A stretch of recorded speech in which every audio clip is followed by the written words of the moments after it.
राधे राधे। कहा जाता है कि भगवान विष्णु के कल्प में 10 अवतार होने थे, जिनमें से 9 हो चुके हैं।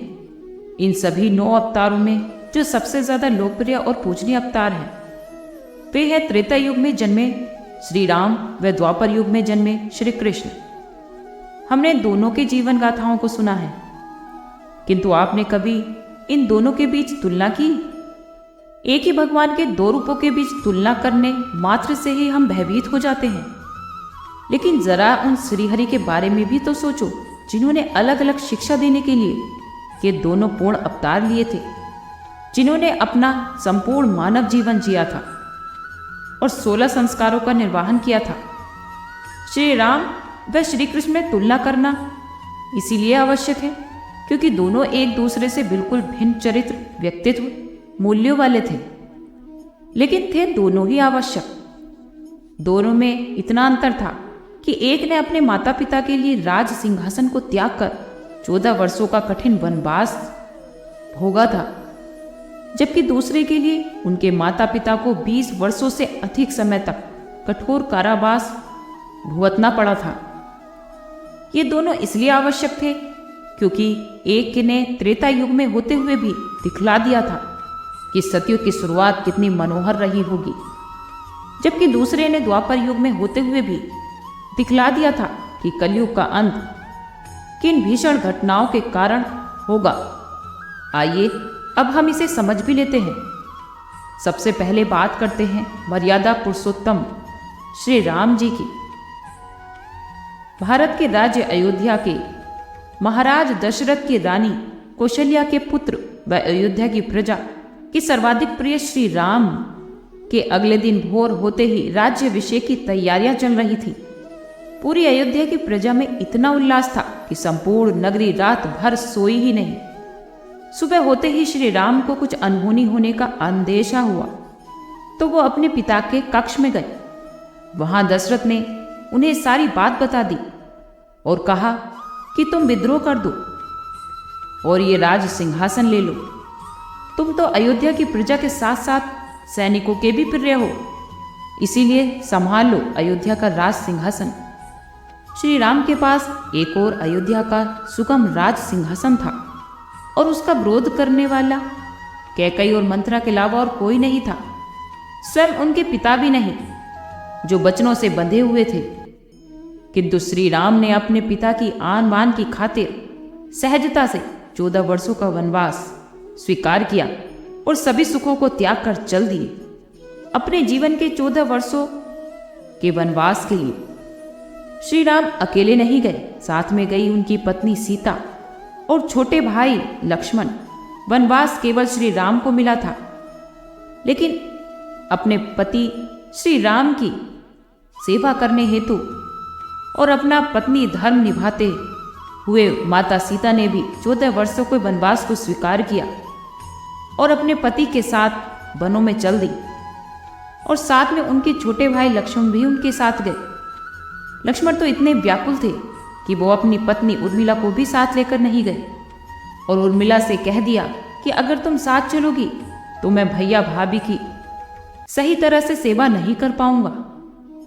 सतयुग की शुरुआत की इससे मनोहर परिकल्पना क्या ही होगी। दूसरी ओर बात करते हैं द्रौपदी चीरहरण की। यह कोई सामान्य घटना नहीं थी। इसमें सभी के सामने एक स्त्री के वस्त्र उतारे जा रहे थे। द्रौपदी सनातन धर्म की 5 सर्वश्रेष्ठ कन्याओं में से एक थी। वो पांचाल नरेश की पुत्री थी, हस्तिनापुर राज्य की पुत्र वधु थी और देवपुत्रों पांडवों की पत्नी थी। वह सभा भारत के सबसे महान और शक्तिशाली राज्य हस्तिनापुर की राज्य सभा थी, जिसमें हस्तिनापुर के महाराज धृष्टराज थे। भारत के सबसे शक्तिशाली योद्धा गंगापुत्र व भगवान परशुराम के शिष्य भीष्म पितामह थे। भगवान परशुराम के ही दूसरे शिष्य गुरु द्रोणाचार्य थे और भी अन्य महान व शक्तिशाली पुरुष वहां उपस्थित थे।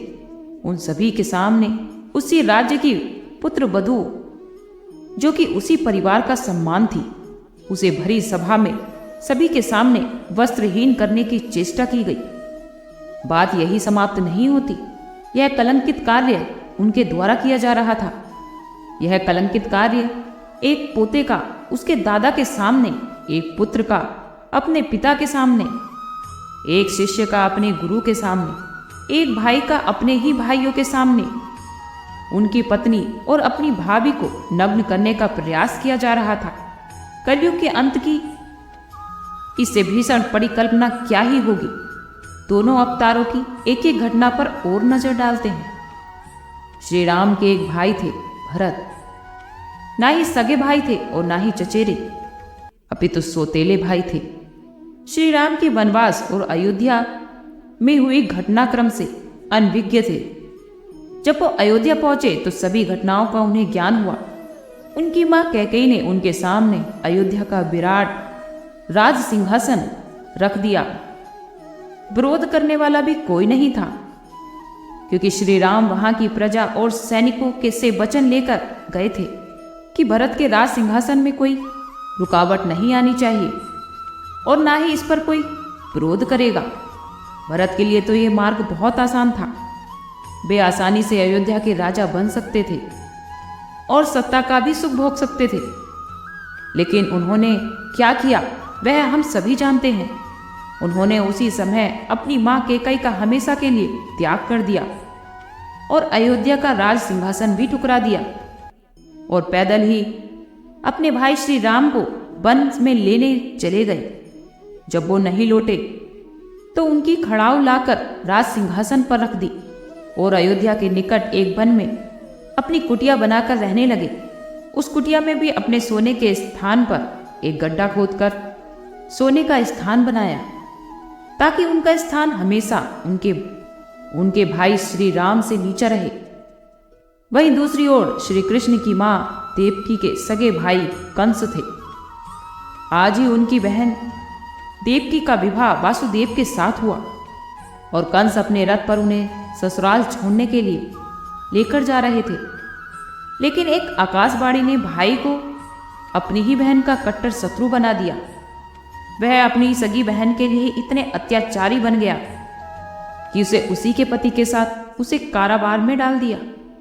इतना ही नहीं, जब भी देवकी की कोई संतान पैदा होती तो वही कंस उस नवजात की आंखें खुलने से पहले ही बंद कर देता और पत्थर पर पटक कर हत्या कर देता था। इससे ज्यादा अत्याचार की पराकाष्ठा और क्या ही होगी।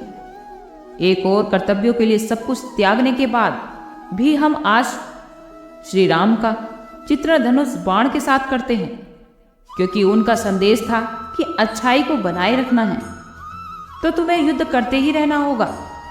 तो दूसरी ओर महाभारत जैसा भीषण युद्ध के रचयिता श्री कृष्ण का चित्रण हम मुरली मनोहर बांसुरी के साथ करते हैं, क्योंकि उनका संदेश था कि बुराई को पराजित करना है तो प्रेम को अपनाना ही होगा।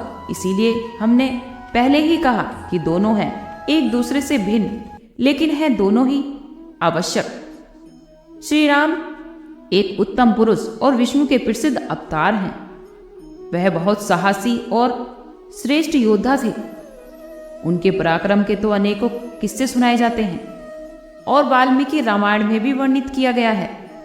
कहा जाता है कि श्री राम अवतार 14 कलाओं के अधिपति थे, परंतु श्री कृष्ण के 16 कलाएं हैं।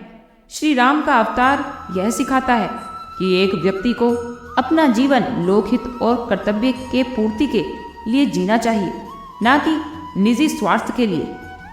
धर्म और कर्म का उन्होंने एक आधार बनाया और दर्शाया। श्री कृष्ण का अवतार एक लीला ही है।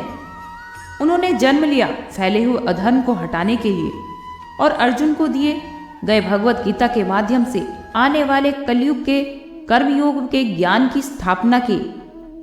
दोनों राम और कृष्ण एक ही तत्व हैं, परंतु जिस समय पर जो आवश्यकता होती है उसके हिसाब से भगवान विष्णु अवतार लेते हैं।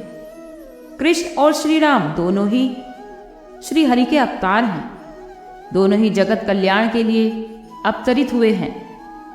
हर युग में भगवान का अवतार होता है।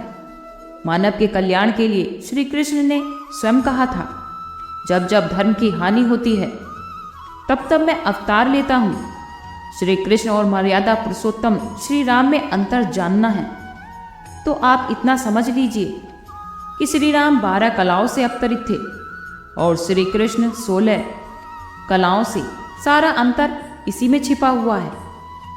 श्री राम 7वें अवतार थे और श्री कृष्ण 8वें अवतार थे, लेकिन दोनों ही श्री हरि विष्णु के अवतार थे। आज के लिए इतना ही। कल फिर मिलते हैं एक नई वीडियो के साथ। खुश रहिए, स्वस्थ रहिए।